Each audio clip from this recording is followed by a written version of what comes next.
A look at the beautiful Riverwalk in New Orleans, Louisiana, host site for the 2026 Sugar Bowl. And Blaze, what a week it was. Welcome into the Locker Room Report, the first edition of 2026. An amazing week here in New Orleans, a lot of fun, some disappointment if you're a Georgia fan, but how could you beat the environment here in the Big Easy? I mean, we didn't sleep a lot. We ate a whole lot of shrimp pasta. Couldn't really ask for a better work trip. I do have to ask, was yours seasoned?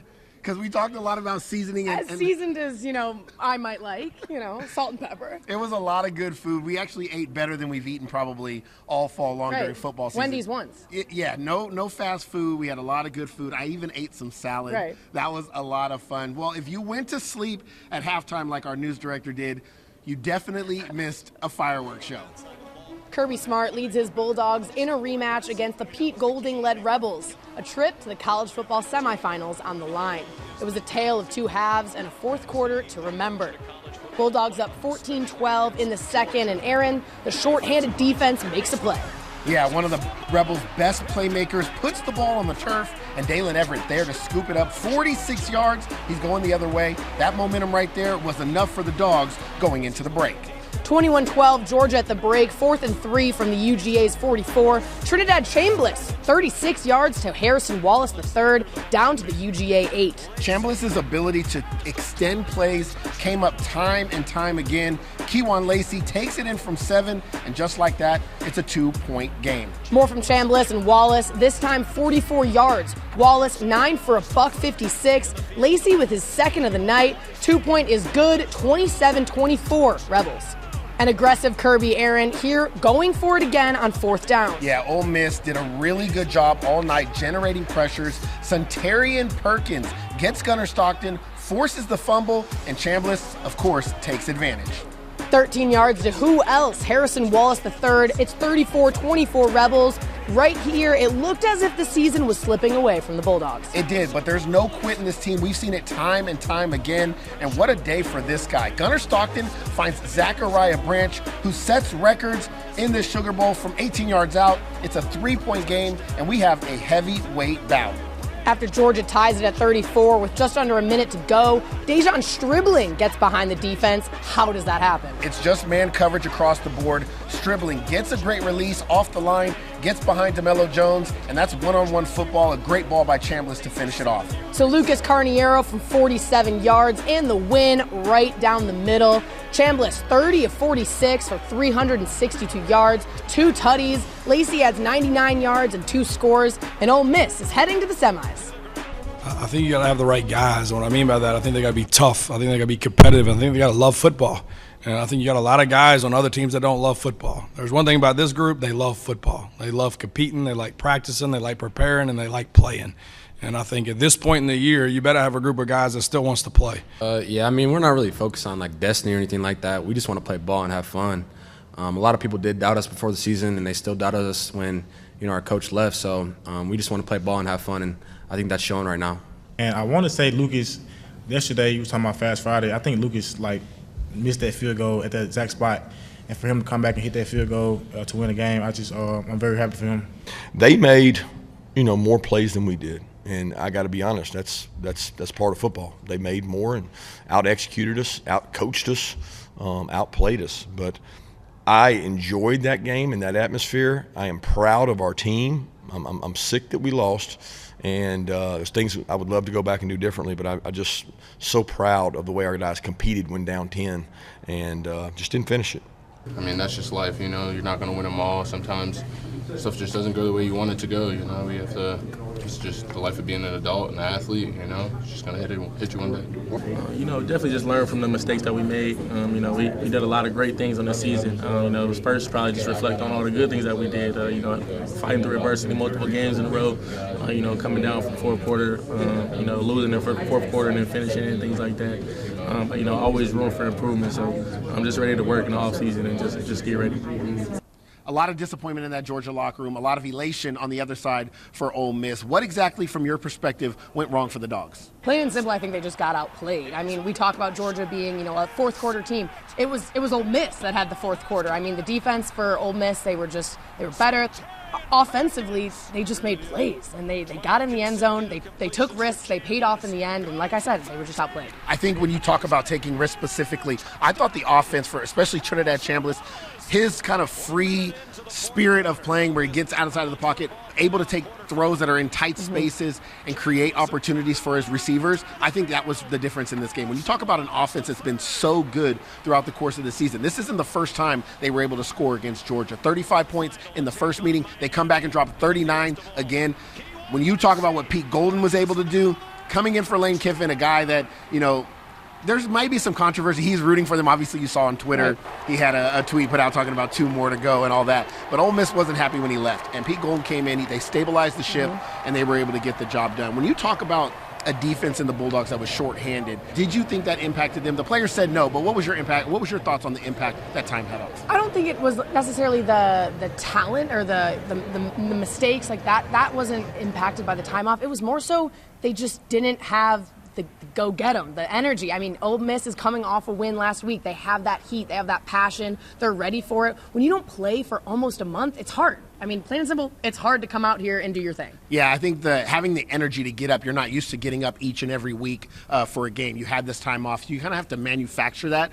I think Kirby Smart has always done a really good job of getting his guys ready to play. They're detail-oriented. I don't know that the time off had an impact, but it's hard to argue with 1-6 in the college football playoffs for teams that have had the bye week, and we've seen it now. Right. The only team getting the victory was the Indiana Hoosiers, and they were the #1 team in the country. So now when we turn our attention to the college football playoffs, just 4 teams remain. Miami now going to be playing Ole Miss. It could have been a Carson Beck that would have been incredible rematch, or I would say rematch, but return right. Taking on Georgia. Instead, it's Miami, it's Ole Miss, and on the other side, it's Indiana and Oregon in a Big Ten showdown. If you take a look at the bracket here, it is going to be interesting as we kind of watch these Final Four teams play out. I think one thing college football can be excited about is it's going to be somebody new. Somebody new. We haven't had kind of hoist that trophy in a while, so that's going to be a lot of fun. We are just getting started here on this special edition of the Locker Room Report. When we come back, we're talking all things local 229 talent and the week that was here in New Orleans.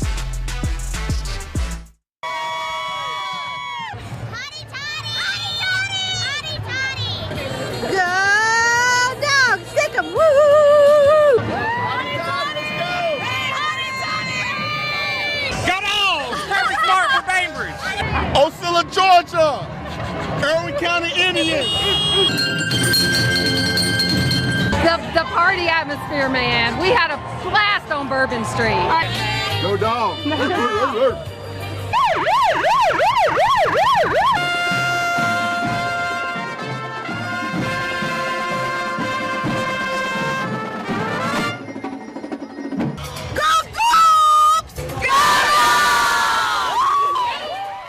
Blaze, probably one of your favorite moments of the week. I'm just going to ask you, it had to be the parade, right? That was so much fun. I've never had more fun in my entire life. Thank God I got paid for doing that. I was just bullying children, trying to get beads, and I got them. I got my beads. She's not lying. She was actually trying to push people out of the way. And then when I told her she had to give the ducks. Give the duck to the child. Ugh. She didn't like it, but she did. She was ultimately a good sport. But we had a lot of fun out there. I think it was really fun to watch the two sides, Ole Miss screaming hotty toddy, and then who's that coming down the tracks from the Georgia side, and seeing these fans come together to celebrate not just an amazing game and event, but also ring in the new year. I thought that was really special. I thought it was great, and I loved, like I said before, it looked like both teams had never been here before. You wouldn't think this was the SEC. Every fan we saw was just so excited. We talked about it. We were like, wow, Ole Miss probably, doesn't expect to play the next game, but they showed up, they showed out, they really dominated the stadium. I mean, it was all a sea of powder blue. There was a lot of hotty toddy screaming. Even when we went out New Year's Eve, I went out. This one decided she was going to be my old age. Her old age was 26. She was going to stay in, but I went out and there was a lot of hotty toddy. There was a lot of blue out there. Oh yeah. And then the Georgia Bulldogs, they're just a little bit louder. So a little bit louder, barking a little bit more. Smaller crowd, but it was a little bit loud. But we did have a lot of fun. There was a lot of representation you talked about from both sides, but also from South Georgia and the 229. We had fans traveling. We met people from Moultrie and Bainbridge and Ocilla, Georgia, and we got to interact with some of them. One thing that I think really stood out to me, obviously this comes after last year's tragic attack here in New Orleans was we got to walk down Bourbon Street and see that second line memorial hanging above the street, and just kind of just remembering the event that happened, but also kind of just honoring those that lost their lives. And I thought that was a really cool moment. I think that New Orleans has done a good job remembering those individuals and those families. I also felt incredibly safe. I mean, the National Guard was there. We had barricades. No one was getting down the street. It was just all fans walking. I think they did a great job. We would be remiss if we didn't bring up the guys that represented South Georgia on the Georgia Bulldogs and the Ole Miss side. We had 6 players in total, 5 from the Georgia side and then 1 from the Ole Miss side. Just talk about how cool it is to see some of the South Georgia talent that we get to cover each and every Friday night get to play on Saturdays, and then, of course, on New Year's Day this week. I mean, you said it earlier during the game. Zayden Walker, this small little town, and here he is just doing his thing, true freshman on the field. Like, it's incredible, and I know everyone back home is cheering him on. Whether you're a Dogs fan or not, it's so great to see local talent do their thing on one of the biggest stages. Yeah, we had the opportunity to sit down with all of these local guys, except for Gabe Harris, who was out with an injury, unfortunately, in this one. And then Nick Cole on the Ole Miss side, we weren't able to catch up with him. But take a listen from their perspective on just what this moment means to them. It taught me to, lose the ego, and it brought me down and showed me, I had to work a lot. And since I walked on, I've earned a scholarship, and I pretty much worked my way up. I'm just glad I can show, that it's possible to, make it out, and it's not impossible. And, yeah, that's it. I love the standard that's set here. It's a great standard, and I chose the right place. Yes, sir. It definitely feels good. I know I got a lot of people back at home counting on me, so it definitely feels good. Yes, sir. It definitely feels good for them to see me on TV, doing what I always dreamed of doing. So it definitely feels good. Really being pushed. They pushing me to be better. That's really what I came here for, be pushed to be great, and that's what they're doing. It means a lot, just showing people back at home that it's possible that they can do it, and telling little kids that it's possible for them too. It's just been such a blessing, honestly, to, be given the opportunity to come up here and, just being able to be around all these guys coming from such a small place and seeing the, different walks of life everyone's came from. It's been a great experience. Really cool words from all of those guys. Todd Robinson getting to watch his Valdosta win a region championship, and now he's with the Georgia Bulldogs, learning a lot from some of the veterans. And then Zayden, we saw him get in the game, made a couple of plays, and we expect big things from him and Jeremy and all of those guys going forward. We still have more to come. We are going to pick who we believe is going to take home the crown and be crowned national champion as the college football playoffs roll on. Down to 4 teams. Find out who we're choosing when we come back.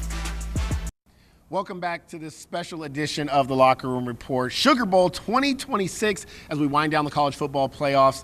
4 teams remain, Blaze. Oregon will take on Indiana, a Big Ten showdown, as well as Miami taking on Ole Miss. So who do you have the national champion this year? You've talked about Indiana. Got to get the Hoosiers in there. Little Midwestern representation. Heisman Trophy, Fernando Mendoza leads Indiana to a national championship, says Mackenzie Blaze. I'm going to go Oregon. Ooh. Look, Dan Lanning, what he's been able to do there. What they did to Texas Tech. I just think they are on another level right now. Last year, I thought everybody picked them a year too soon. This year, I think it's the Ducks' year. Oregon Ducks, shout out to Nike and what they do up there with the uniforms. It's always special, always fun to watch them play. I think Oregon takes care of Indiana, and I think that Ole Miss takes care of Miami, but I think Oregon ultimately gets the job done. It's been an amazing week. It's been an amazing year. We've had so much fun here in the city of New Orleans. What better way to go out than right here on the Riverwalk in beautiful NOLA, the Big Easy they call it. I know I've had a blast. Hopefully you've had a blast, and we will see you guys back in South Georgia.